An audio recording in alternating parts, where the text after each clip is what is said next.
தமிழ்நாட்டுக்கு, இந்த மாநிலத்திற்கு சென்னைக்கு மாற்றாக தமிழ்நாடு என்ற பெயர் மாற்றம் செய்ய வேண்டும் என்ற ஒரு தனிநபர் தீர்மானத்தை முன்வைத்து அறிஞர் அண்ணா அவர்கள் பேசுகிற போது அங்கிருந்து ஒரு எச்சரிக்கை குரல் ஒலித்தது.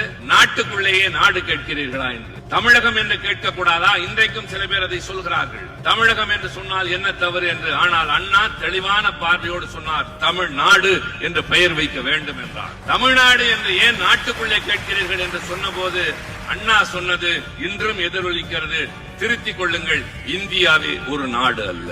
திகைத்தது நாடாளுமன்றம் மட்டுமல்ல, இந்த நாட்டில் இருந்த பெரியவர்கள் பல பேர் திகைத்த போது அண்ணா விளக்கம் சொன்னார்.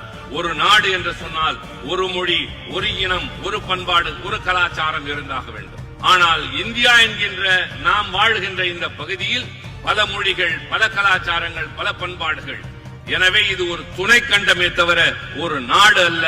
நான் ஒரு நாட்டுக்கு சொந்தக்காரன் என்பதற்கு எல்லா இலக்கணங்களும் உண்டு. எனக்கென்று மொழி இருக்கிறது, எனக்கென்று பண்பாடு இருக்கிறது, எங்களுக்கென்று வரலாறு இருக்கிறது, வேறு எவருக்கும் இல்லாத வரலாறு என்று அண்ணா பேசியதனுடைய தொடர்ச்சி. தமிழ்நாடு என்ற இந்த மாநிலத்திலே அன்றைக்கு எழுப்பப்பட்ட அந்த முழக்கம் இன்றும் தொடர்கிறது. தயவு செய்து மறந்து விடாது.